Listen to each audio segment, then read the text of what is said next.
காத்திருக்கிறவர்களுக்கு கர்த்தர் பலன் கொடுக்கிறார். ஏசாயா தீர்க்கதரிசன புஸ்தகம் 40ஆம் அதிகாரம் 31வது வசனத்தை நம்ம வாசிப்போம். கர்த்தருக்கு காத்திருக்கிறவர்களோ புது பலன் அடைந்து கழுகுகளைப் போல சட்டைகளை அடித்து எழும்புவார்கள். கழுகுகளைப் போல சட்டைகளை அடித்து எழும்புவார்கள். இதுதான் பெரிய பாக்கியம். கர்த்தர் உங்களுக்கு சொல்ற காரியம், கர்த்தருக்கு காத்திருக்கிறவர்களுக்கு அவர் பலன் கொடுக்கிறார். அல்லேலூயா. யாரெல்லாம் ஒரு விஷயத்துக்காக காத்துட்டு இருக்கிறீங்களோ, யாரெல்லாம் நன்மைக்காக காத்து கொண்டிருக்கிறீங்களோ, கர்த்தர் சொல்லுகிறார், நீங்கள் காத்திருக்கும் பொழுது ஆண்டவர் உங்களுக்கு பலன் கொடுக்கிறார். அந்த பலன் எப்படிப்பட்டதாக இருக்கும் என்றால், கழுகை போல செட்டைகளை அடித்து எப்படி எழும்போம்? உயர. நல்லா சொல்லுங்க, எப்படி எழும்போம்? ரொம்ப உயரத்தில் பறந்துனுக்கிற பறவை எது சொல்லுங்க பார்க்கலாம். இப்போ சொல்லுங்க. காக்கா ஒரு அளவுக்கு தான் பறக்கும், கோழி அதுக்கு தேவைன்னா பறக்கும், புறா எங்கே வேணால் ரவுண்ட் அடிச்சுன்னு வரும், கிளி எங்கன்னா மரத்துக்கு போயிட்டுருக்கோம். ஆனால் கழுகு மட்டும்தான் உயர மலைக்கு மேலே பறக்குது, மலைக்கு மேலே தாண்டி பறக்குது. அது ஆக்சிஜன் இல்லாத இடம் வரைக்கும் போயிட்டு வருமா அந்த கழுகு. கர்த்தருக்கு காத்திருக்கிறவங்களுக்கு கர்த்தர் கொடுக்குற ஆசீர்வாதம் தெரியுமா? எல்லாரும் மாதிரி நீ கோழி மாதிரி பறந்துன்னு இருக்க மாட்ட, கொக்கு மாதிரி கிளி மாதிரி மரத்துக்கு காக்கா மாதிரி வீடு வீடா பறந்துட்டு இருக்க மாட்ட, உயர பறப்ப. நீ காத்திருந்தல்ல, உனக்கு எதுக்காக காத்து வச்சிருக்கிற, எதுக்காக உனக்கு நீ காத்துட்டு இருக்கிற? நான் காத்திருக்கிறதெல்லாம் வேஸ்ட் ஆகிடும் நினைக்கிறேன். இல்லை, நீ காத்துட்டு இருக்கிறது எதுக்காக தெரியுமா? கழுகை போல உயர பறக்கும்படியாய் உன்னை உயர பறக்க வைப்பதற்காக ஆண்டவர் உன்னுடைய வாழ்க்கையில சில காத்திருப்புகளை வைத்திருக்கிறார். ஆகவே நான் காத்திருக்கிறேன் என்பதனால் நீங்கள் சோர்ந்து போகாதீங்க. காத்திருக்கிறது ரொம்ப நல்லது. அல்லேலூயா. கேட்ட உடனே கெச்சிது அவங்களுக்குன்னு நீங்கள் கஷ்டப்படாதீங்க. கேட்ட உடனே கெச்சிருங்களுக்கு கர்த்தர்கிட்ட ஆசீர்வாதம் ரொம்ப கம்மி. நான் கேட்டு எனக்கு கிடைக்கல, என்னை காக்க வைக்கிறார் ஆண்டவர்னு உங்களுக்கு பெரிய பறக்கிற அளவுக்கு, உயர பறக்கிற அளவுக்கு ஆசீர்வாதம் என்ன? காத்திருக்கணுங்க. கழுகு ஒரு குறிப்பிட்ட காலம் வரைக்கும் காத்திருக்கணும். அதனுடைய நகங்கள் வயது முதிர்ந்த பிறகு நகங்கள் வளைந்துடும், அதனுடைய அழகுகள் வளைஞ்சிடும். அப்போது ரெண்டு ஆப்ஷன் அந்த கழுகுக்கு முன்னாடி வைக்கிறாங்க. ஒன்று, அந்த கழுகு மரித்து போகணும். எப்படின்னா, இந்த அழகு கூரான அழகு வளைஞ்சிச்சுன்னா அதனால் உணவு சாப்பிட முடியாது, எதையும் கொத்தி சாப்பிட, அதனால் அதை சாப்பிட முடியாமல் இறந்துடணும். இல்லை, ரெண்டாவது ஆப்ஷன் ஒன்று இருக்குது. என்ன தெரியுமா? உயர மலையில் சென்று மோதி தன்னுடைய மூக்கை உடைத்து கொண்டு நகங்களை அந்த பாறையிலே அடித்து நகங்களை உடைத்து கொண்டு மூக்கை உடைத்து கொண்டு அந்த மலையின் ஒரு இடுக்கில் சில காலம் வரைக்கும் அந்த கழுகு காத்திருக்கணும். எதுக்கு தெரியுமா? புது அழகு வர வரைக்கும், புது நகம் வர வரைக்கும் இருந்தால் உயிர் வாழலாம். உங்கள் வாழ்க்கையில் எனக்கு முடியல நீங்கள் உக்காந்துட்டு அப்படியே நம்ம செத்து போகிறது நம்மளுக்கு நல்லது கிடையாது. உபத்திரவங்கள், பாடுகள், பலவீனங்கள் வருவது நிமித்தமாக இன்னும் கொஞ்சம் வாழும்படி, இன்னும் கொஞ்சம் ஆசீர்வதிக்கும்படி கர்த்தர் நமக்கிடத்தில் சில காரியங்களை உடைக்கும் பொழுது நீங்கள் அதை ஒப்பு கொடுங்க. பரவாயில்ல, என்னத்துக்கு உடைக்கிறாங்க? புதுசாக வர வைக்கிறதுக்காக தான். நகம் உடையிறதுக்கு, மூக்கு உடையிறது புதுசாக. அந்த கழுகு தன்னை பாதுகாத்து கொள்ள, நான் மரித்து போகணும், இன்னும் கொஞ்சம் வாழணும்னா பலவீனத்தையும் போராட்டத்தையும் அனுபவிக்கணும். இந்த கழுகு தன்னுடைய வாழ்க்கையில் அப்படிப்பட்ட ஒரு காரியத்தை, கர்த்தர் நேச்சராகவே அப்படிப்பட்ட ஒரு காரியம் உண்டு. கழுகு வாழ வேண்டும் என்று, அதுக்காக தான் அந்த கழுகு இந்த இடத்துல சொல்கிறாங்க, காத்திருக்குமா கழுகு. நீங்கள் கூட கழுகை போல சில காரியங்களுக்காக காத்திருக்கிறீங்கன்னா அது உயர பறக்கிறதுக்காக தான் கர்த்தர் அதை அனுமதித்தார். அதுபோல் தான் உங்கள் வாழ்க்கையில் நீங்கள் உயர பறக்கும்படி தான் சில உபத்திரவங்கள், போராட்டங்கள், காத்திருப்புகள் உங்கள் வாழ்க்கையில் வருது. நிறைய பேர் சொல்லுவாங்க, இப்படியே போனால் உனக்கு 60ஆம் கல்யாணம் தான் நடக்கும், அதுக்கு நான் 18 வயசில் கல்யாணம் பண்ணி வச்சிட முடியும். எனக்கே சொன்னாங்களே, எங்கள் அம்மா கிட்ட போய் சொல்கிறாங்க, வீடு கட்டிட்டு கல்யாணம் பண்ணு, வீடு கட்டிட்டு கல்யாணம் பண்ணோம் என் பிள்ளைக்கு. என் பிள்ளைங்களுக்கெல்லாம், அக்கா உங்கள் பசங்களுக்கெல்லாம் வயசாகினே இருக்குது, எப்போக்கா கல்யாணம் பண்ண போகிற? யாபித் பெரிய பையன், அவனுக்கு அடுத்தது ஒரு 2 பொண்ணுங்க இருக்குது, அதுக்கப்புறம் ஒரு தம்பி இருக்கிறான், எப்படி தான் கல்யாணம் பண்ண போகிறது தெரியல, இன்னும் கல்யாணம் பண்ணாமல் வச்சுன்னுக்கிறியே, இப்படி பேசுனாங்க. எங்கள் அம்மா சொன்னாங்க, நான் வீடு கட்டிட்டு தான் கல்யாணம் பண்ணுவேன் அப்படின்னாங்க. அவங்களுக்கு ஒரே சிரிப்பு எங்கள் அம்மாவுடைய ஃப்ரெண்டுக்கு. நீங்கள் எப்போ வீடு கட்டி எப்போ உங்கள் பிள்ளைக்கு கல்யாணம் பண்ணுறது, அது அவங்களையும் அவனுக்கு அறுதான் கல்யாணம் தான் பண்ண பொழுகுது அப்படின்னு சொன்னாங்க. கர்த்தர் பாருங்க அவங்க சொல்கிற வார்த்தையை அங்கீகரிப்பார். காத்திருக்கிறதுன்ற என்ன தெரியுமா? உயர பறக்கிறதுக்கு தான், உயர பறக்கிறதுக்கு தான். ஒரே ஒரு 3 வருஷத்தில் எல்லா நிலைமைகளையும் மாற்றிட்டார். 3 வருஷம்தான். ஃபஸ்ட்டு வருஷம் வீடு கட்டணும், செகண்ட் வருஷம் வீடு கட்டுறதுக்கு முன்னாடி போய் பொண்ணு பார்த்துட்டு வந்துட்டோம். வீடு கட்டி முடித்த உடனே என் தங்கச்சிக்கு என்கேஜ்மெண்ட்டு, வீடு டெடிகேஷன் எல்லாம் ஒரே நாளில் நடந்தது. எங்கள் அப்பா அம்மாவுடைய 30வது வெட்டிங் ஆனிவர்சரி, தங்கச்சியுடைய வெட்டிங்கு, இது என்கேஜ்மெண்ட்டு, வீடு டெடிகேஷன் 3ம் ஒன்றா நடந்தது. அது முடிஞ்ச உடனே என் என்கேஜ்மெண்ட்டு கல்யாணம், அது முடிஞ்ச உடனே தங்கச்சி கல்யாணம், எல்லாம் 3 வருஷத்தில் முடிஞ்சு போச்சு. 30 வருஷம் காத்திருந்தாங்க. கர்த்தர் செய்வன் சொன்னால் கண்டிப்பாக செய்வார். வீடு கட்டுவீங்க, வைராக்கியம் இருக்குதா, விசுவாசம் இருக்குதா, நான் காத்துட்டு இருக்கிறேன், நடக்குமோ நடக்காதோ, இல்லை நடக்கும். கர்த்தர் செய்வார், வாய்க்கும். கர்த்தர் சொன்ன வாக்குத்தத்தம் ஒருபோதும் மாறாதுன்றதை நீங்கள் விசுவாசிங்கன்னா கழுகை போல உங்களை பறக்க செய்வார். இப்போ நான் பறந்துட்டு இருக்கிறேன், எல்லாரும் அப்படி பார்த்துட்டு இருக்கிறாங்க. கேவலமாக பேசுனாங்க எங்களை பார்த்து. 4 பசங்களை படிக்க வச்சு 4 நடுத்தருவில் தான் உங்களை விட போகுதுன்னாங்க. அவங்களுக்கு என்ன ராஜா ராணி மறிக்கிறாங்க 2 பேரும் தனியாக. நாங்கள் 4 பேர் தான் அங்கங்கே இருக்கிறோம்.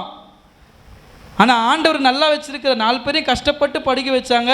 4 பேரும் என் தங்கச்சி மேரேஜ் பண்ணி அவங்க ஊழியம் பண்ணிகிட்ருக்குறாங்க. நாங்கள் மேரேஜ் பண்ணி எங்கள் ஊழியத்தை நாங்கள் பண்ணிகிட்ருக்குறோம். தம்பி ஒரு இடத்துல, தங்கச்சி ஒரு நாட்டில் அப்படி ஊழியம் வேலை செஞ்சிட்ருக்குறாங்க. அப்பா அம்மா வீட்டில் உக்காந்து நல்லா சாப்பிட்டு சந்தோஷமாக சமாதானமாக இருக்கிறாங்க. ஏன் தெரியுமா? சிறுமைப்பட்ட நாட்களுக்கும் துக்கத்தை கண்ட வருஷத்துக்கும் சரியாய் மகிழ்ச்சி ஆக்குவேன். வார்த்தை சும்மா கிடையாது. எங்கள் அப்பா அம்மா பட்ட கஷ்டம், வெயில் மழைன்னு பார்க்காம ஹோட்டல் போட்டு நெருப்பில் நின்று எங்களை படிக்க வச்சு கஷ்டப்பட்டு நிற்க வச்சாங்க. ஆனால் அவர் சிறுமைப்பட்ட நாட்களை நினைத்து பார்க்கிறேன். தகப்பனார் தலையில் ஒரு பிளாஸ்டிக் கவர் போட்டுக்கின்னு அந்த தள்ளு வண்டியை தள்ளி கொண்டு போன நாட்கள்லாம் உண்டு. அன்றைக்கு நான் யோசிப்பேன், எங்கள் அப்பாவுக்கு நான் என்ன பண்ண போகிறேன், எங்கள் அம்மாவுக்கு நான் என்ன பண்ண போகிறேன். மழை வந்தாலும் வெயில் வந்தாலும் ஒரு நாள் கூட எந்த கடையில் லீவ் விடாமல் என் பிள்ளைக்கு ஃபீஸ் கட்டணுமே, என் மகளுக்கு ஃபீஸ் கட்டணுமே. அவங்க சிறுமைப்பட்ட நாட்கள் அதிகம், சாப்பிடாத நாட்கள் அதிகம், கண்ணீர் வடி நாட்கள் அதிகம், வீட்டுக்குள்ள மழை தண்ணி வந்த நாட்கள் அதிகம், ஆண்டவரே எங்களை எடுத்துக்கொள்ள என்று ஜெபித்த நாட்கள் அதிகம். ஆனால் கர்த்தர் இன்றைக்கு சிறுமைப்பட்ட நாட்களுக்கும் துக்கத்தை கண்ட வருஷத்துக்கும் சரியாய் மகிழ்ச்சியை வைத்திருக்கிறார். ஹல்லேலூயா. இப்போ அவங்களுக்கு ஒரே ஒரு கஷ்டம் தான், என் பிள்ளைங்க எங்கள் வீட்டில் வந்து இருக்க மாட்டாங்களே. சந்தோஷமா இருக்கும் பொழுது எங்ககிட்ட எதுவுமே இல்லை, இப்போ எல்லாம் இருக்கும் பொழுது நாங்கள் அந்த இடத்துல இல்லை. எங்கள் ஊழியம், எங்களுடைய அழைப்பு அந்த மாதிரி இருந்தாலும் கர்த்தர் அவங்கள சந்தோஷமாக வச்சிட்ருக்கிறாரு. அவங்க சந்தோஷமாக இருக்கிறாங்க. உங்கள் வாழ்க்கையை கூட கர்த்தர் இன்றைக்கி நீங்கள் வெறுமையாக இருக்கலாம். என் பிள்ளைங்களை, சின்ன பிள்ளைங்களை, பொம்பளை பிள்ளைங்களை வச்சு கஷ்டப்பட்டுருக்கிறேனே, என் பிள்ளைங்களை வச்சு கஷ்டப்பட்டுருக்கேன், ஒரு ஆள் உழைப்பு வைத்து நான் கஷ்டப்பட்டு கொண்டிருக்கிறேன், என் கணவர் இப்படி இருக்கிறாரு, என் மனைவி இப்படி இருக்கிறாங்களே, ஒரு பொறுப்பு இல்லையே, நான் எப்படி இந்த பிள்ளைகளை வளர்த்தெடுக்க போகிறேன்னு சொல்லி அவன் வளர்ந்து நிற்கும் பொழுது நீங்கள் சொல்லுவீங்க, நான் துக்கத்தை கண்ட வருஷத்துக்கு சரியாய் கர்த்தர் என் குடும்பத்தை மகிழ்ச்சியாய் வைத்திருக்கிறார். அல்லேலூயா. யாருக்கு தெரியுமா? காத்திருக்கிறவர்களுக்கு. இப்போ சொல்லுங்கள், யாரெல்லாம் காத்துட்ருக்கிறீங்க? காத்திருந்தா நல்லது, நிறைய பெருசாக கிடைக்கும். உடனே வேணா சின்னது ஏதாவது ஒன்று வாங்கிட்டு போங்க, அவ்வளோதான். ஆனால் காத்துட்டு இருந்ததுன்னா கழுகை போல கர்த்தர் பறக்க செய்வார்.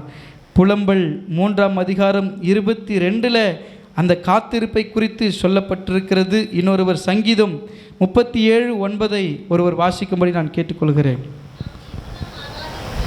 நான் நிர்மூலமாகாமல் இருக்கிறது கர்த்தருடைய கிருபையே, அவருடைய இரக்கங்களுக்கு முடிவு இல்லை. தொடர்ந்து வாசிங்க. அவைகள் காலைதோறும் புதியவைகள், உம்முடைய உண்மை பெரிதா இருக்கிறது.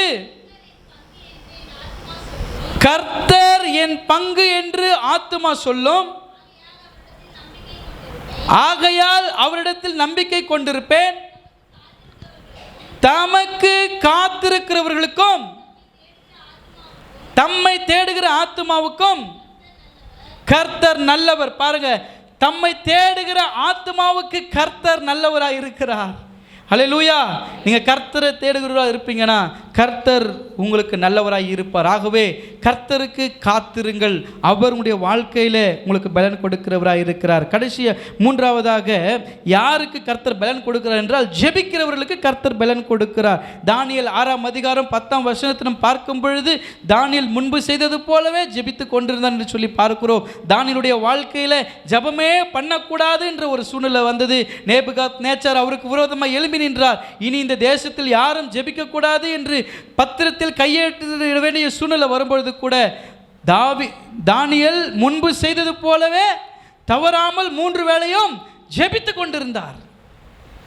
கொண்டிருந்தார். கர்த்தர் தானியேலோடு கூட இருந்தார்.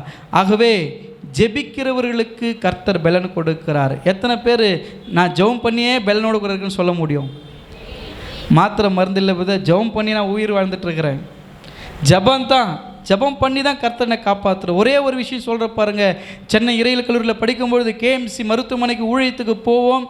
அந்த இடத்துக்கு போகும்பொழுது ஒரு வயது முதிர்ந்த ஒரு தாயாரை தன்னுடைய பிள்ளைகள் வியாதி நிமித்தமாக கொண்டு வந்து ஹாஸ்பிட்டலில் சேர்த்துட்டு போயிட்டாங்க. அத்தோடு அவங்கள யாரும் பார்த்துக்கவே இல்லை. நாங்கள் இறையியல் கல்லூரியிலேருந்து வெள்ளிக்கிழமை ஆனால் KMC ஹாஸ்பிட்டலுக்கு போவோம். அங்கே இருக்கிறவங்கள சந்திப்போம். யாருக்குன்னா பிளட் டொனேட் தேவைப்படுதுன்னா பிளட் டொனேட் பண்ணுவோம். அதே போல் யாருக்காவது ஏதாவது ட்ரெஸ் எதுனா தேவைப்பட்டால் யாருக்குன்னா கலெக்ட் பண்ணி கொண்டு போய் கொடுப்போம். அதுபோல் ஏதாவது உணவு வேணும் அப்படின்னும் போது ஒரு பாட்டி ரொம்ப பலவீனத்தோடு கூட இருக்கிறாங்க. டாக்டர்ஸ் நர்ஸ் கூட அவங்கள கண்டுகொள்ள, ஏன்னா அவங்களுக்கு காலம் குறிக்கப்பட்டது. இவ்வளோ ஒன்று கொஞ்ச நாளில் செத்துருவாங்க. எங்கே எடுத்துகிட்டு போய் போடுவீங்கன்னா மார்ஜரி அனாதை பணங்கள்லாம் இருக்குது, அங்கே போட்டுருவோம். அவங்கள சேர்த்துட்டு போனாங்க, திரும்ப வரலைங்க யாரும் அப்படின்னாங்க. இந்த ஆயா ஒரு முறை போய் பார்க்கும்போது கையை பிடிச்சிட்டு ஒரே நீ என்னை விட்றாதப்பான்னுது. நான் என்ன பண்ணுறது, நானே பைபிள் காலேஜ்லேருந்து ஜெபம் பண்ண வந்திருக்கிறேன், நீ என்னை விட்றாதப்பா அப்படின்னாங்க. எனக்கு ஒரு மனசில் ஒரு பாரம், இந்த பாட்டிக்கு ஏதாவது பண்ணணும் அப்படின்னு சொல்லிட்டு வெள்ளிக்கிழமானா நல்ல ப்ரெட்டு நல்ல ஒரு என்னால் முடிந்த காரியங்களை வாங்கி கொண்டு போயிட்டு சொந்தக்கார பக்கத்து போல் அந்த ஆயாவை பார்த்துட்டு குத்துட்டு வருவேன். அந்த ஆயாவுக்கு என்னன்னா ஏதோ ஒரு பையன் நமக்கு ஒரு பையன் மாதிரி ஒரு பையன் இருக்கிறான் அப்படின்ட்டு ஹாஸ்டலில் பசங்கிட்டலாம் கலெக்ட் பண்ணி ஒரு ஆயா இருக்குதாங்கடா பாவம்டா அப்படின்னு சொன்ன உடனே அவனுங்கெல்லாம் எல்லாருமா சேர்ந்து போய் அந்த ஆயாவை பார்க்க ஆரம்பித்தோம். ஒன்றுமே நாங்கள் பண்ணலைங்க. அவங்களுக்கு நாள் குறிக்கப்பட்டது. நாள் குறிக்கப்பட்டிருந்த அந்த பாட்டிக்கு எல்லாரும் போய் பார்த்து விசாரித்து அவங்களுக்கு ஜெபம் மட்டும்தான் பண்ணிட்டு வருவோம். எதனா கொடுத்துட்டு வருவோம். அதுக்கப்புறமா டாக்டர்ஸ் என்ன பண்ணாங்க, அவங்களுக்கு இம்ப்ரூவ்மெண்ட் இருக்குதுன்னு ட்ரீட்மெண்ட் கொடுக்க ஆரம்பிச்சிட்டாங்க. என்னமோ தெரில, அவங்களுக்கு நாள் குறிக்கப்பட்டிருந்தவங்களுக்கு இம்ப்ரூவ்மெண்ட் ஆயிடுச்சு. ஒன்றுமே கிடையாது, ஜெபம் தான். இறையியல் கல்லூரிலேருந்து போனாங்க, மாணவர்கள் சந்தித்தாங்க, ஜெபம் பண்ணோம். ஆயா நல்லா ஆயிட்டாங்க பாருங்கள், சுகமாயிட்டாங்க. டாக்டருக்கு நல்ல ஆப்ரேஷன்லாம் பண்ணி அவங்க க்யூர் ஆகிட்டாங்க. இப்போ ஆயா சொல்லுது, நான் அவங்க கூட வந்துடுறேன். என் கூட நானே ஹாஸ்டலில் இருக்கிறேன் பாட்டின்னு. இங்கேருந்து என்னை அனுப்பிடுவாங்களே, நான் எங்கே போகிறது, நீங்கள் எந்த ஊருன்னு கேட்டோம். அவங்க சொன்னாங்க, நான் தென்காசியில் இருந்தேன் அப்படி. பையனுடைய ஃபோன் நம்பர் ஏதாவது இருக்குதான்னு. அந்த ஃபோன் நம்பர்லாம் இருக்குது, ஆனால் அவங்க என்னை கொண்டு வந்து விற்றுட்டு அவன் என்ன பண்ணிட்டாங்க, அந்த ஃபோன் யூஸ் பண்ணுறதில்ல பொழுது. நான் நிறைய முறை ஃபோன் பண்ணி பார்த்தேன், எடுக்கவே இல்லை. வேறு யார் நம்பர்னா இருக்குதா, தெரிஞ்சவங்க நம்பர் அப்படின்னு. யார் நம்பரும் உங்களுக்கு ஞாபகம் இல்லை, வரவும் இல்லை. நான் என் நம்பர் கொடுத்துட்டு வந்தேன். பாட்டி நீங்கள் ஒன்றும் கஷ்டப்படாதீங்க, இப்போ நான் ஹாஸ்டலில் இருக்கிறேன், எங்கள் வீட்டுக்கு வேணாங்க நான் உங்களுக்கு கூப்பிட்டு போக முடியும், ஆனால் நான் இப்போ ஹாஸ்டலில் இருந்து அங்கே கூப்பிட்டு போகிறது கஷ்டம், நீங்கள் இங்கே இருங்க, கடவுளுக்கு சித்தமானா உங்களை நான் வேறு எங்கன்னா கூட ஓல்டேஜ் ஹோமில் கூட சேர்க்குறேன் பாட்டி அப்படின்னு சொன்னேன். அந்த பாட்டி ரொம்ப கீழ்ப்படிதலோடு கூட இருந்தாங்க. நல்லா ஆயா ஜெபம் பண்ணி அவங்கக்கிட்ட பேசிவிட்டு அவங்கள விட்டுட்டு வந்தேன். அவங்களுக்கு திடீர்னு ஒரு ஃபோன் நம்பர் ஞாபகம் வந்துக்குது. அவங்க ஃபோன் பண்ணி, எப்பா எனக்கு ஒரு ஃபோன் நம்பர் ஞாபகம் வந்துருக்குதுன்னாங்க. அதையும் சொன்னாங்க, ஆனால் ஒரு நம்பர் மட்டும் மாறி போச்சு. எப்படி கண்டுபிடிக்குதுன்னு தெரில. 1-2 வரிசையை மாற்றி போட்டு பார்க்குறோம், யாரோ எடுக்கிறாங்க. ஆனால் ஒரு முறை ஒரு சூழ்நிலை அவர் எடுத்துட்டார். அவங்க பையனோ யாரோ எடுத்தாங்க, பேசினாங்க. அவங்கக்கிட்ட சொன்னோம், இந்த மாதிரி அவங்க சுகமாயிட்டாங்க அப்படின்னு. ஒன்று இல்லையே, அவங்க இறந்துட்டு இருப்பாங்களே அப்படின்னு. இல்லை, அவங்க நல்லா தான் இருக்கிறாங்க, அவங்கக்கிட்ட கொடுக்குற பேசுங்கன்னு ஒன்று. அவங்க பேசின உடனே அவங்க வந்து கூட்டிகிட்டு போயிட்டாங்க.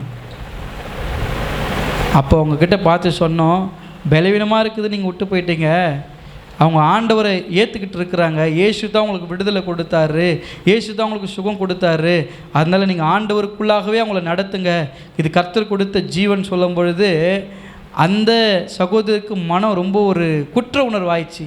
இவங்க யாருன்னே தெரியல, இவங்க போய் நம்ம அம்மாவை பார்த்துருக்குறாங்க, நம்ம இவங்கள அவங்க வியாதின்னு நினச்சி அவங்கள விட்டு போயிட்டோமே, அவங்க செத்துடுவாங்கன்னு விட்டு போனோம், ஆனால் அவங்க எங்கள் அம்மா பொழைச்சிட்டாங்க. கர்த்தர் அவங்களுக்கு பலனாக இருந்தார். அல்லேலூயா. அதனால் ஆண்டவர் சொல்கிறார், ஜெபிக்கிறவங்களுக்கு கர்த்தர் பலனாக்குறாரு. நீங்கள் யாருக்கெல்லாம் ஜெபம் பண்ணுற அவங்களுக்கு பலன் வரும்.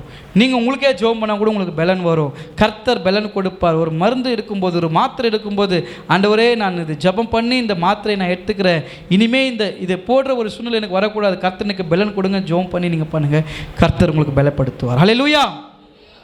தானியேலுக்குள்ளே இருந்த வைராக்கியம், என்ன நடந்தாலும் என் ஜெபத்தை நான் விடமாட்டேன். 2 கொரிந்தியர் 12ஆம் அதிகாரம் 9ஆம் வசனத்தை நம்ம வாசிப்போம்.